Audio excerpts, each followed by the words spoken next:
क्या आप जानते हैं भगवान जगन्नाथ का असली रूप यह लकड़ी की मूरत नहीं बल्कि एक चमकता हुआ नीला पत्थर था जिसे नीलमाधव कहा जाता था। आखिर वो दिव्य पत्थर गायब कहाँ हो गया और भगवान अधूरी मूरत में क्यों बदल गए? यह कहानी मालवा के राजा इंद्रद्युम्न से शुरू होती है। उन्हें पता चला कि ओडिशा के घने जंगलों में भगवान विष्णु साक्षात नीलमाधव के रूप में पूजे जाते हैं।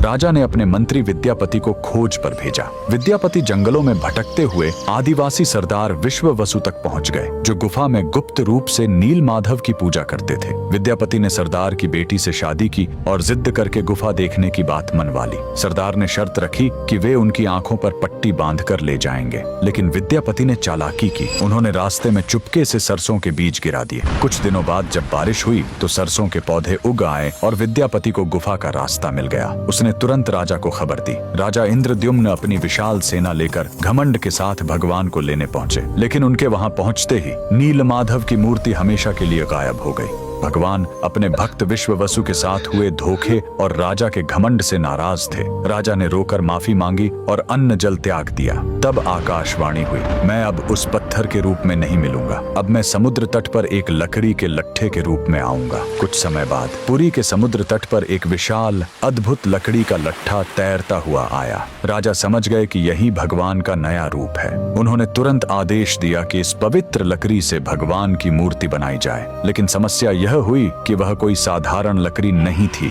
जैसे ही राज्य के बड़े बड़े कारीगर उस पर छेनी हथौड़ा चलाते, उनके औजार ही टूटकर बिखर जाते। उस दिव्य लकड़ी पर खरोंच तक नहीं आ रही थी। तब स्वयं भगवान विश्वकर्मा एक बूढ़े शिल्पकार के रूप में आए। उन्होंने कहा, मैं इससे मूर्ति बनाऊंगा, लेकिन मेरी एक शर्त है, 21 दिनों तक कमरा बंद रहेगा। अगर बीच में दरवाजा खुला तो मैं काम छोड़कर चला जाऊंगा। राजा मान गए। 15 दिनों तक अंदर से छेनी चलने की आवाज आती रही, लेकिन फिर सब एकदम शांत हो गया। रानी गुंडिचा को लगा कि बूढ़ा शिल्पकार शायद अंदर मर गया है। घबराहट में उन्होंने दरवाजा खोल दिया। अंदर देखा तो शिल्पकार गायब था और वहां भगवान जगन्नाथ, बलभद्र और सुभद्रा की अधूरी मूर्तियां थीं। राजा बहुत दुखी हुए, लेकिन तभी भगवान ने संकेत दिया कि वे इसी अधूरे रूप में रहकर भक्तों को दर्शन देना चाहते हैं। यही कारण है कि आज भी हम भगवान के उस अधूरे लेकिन सबसे प्यारे रूप की पूजा करते हैं। कमेंट्स में जय जगन्नाथ जरूर लिखें।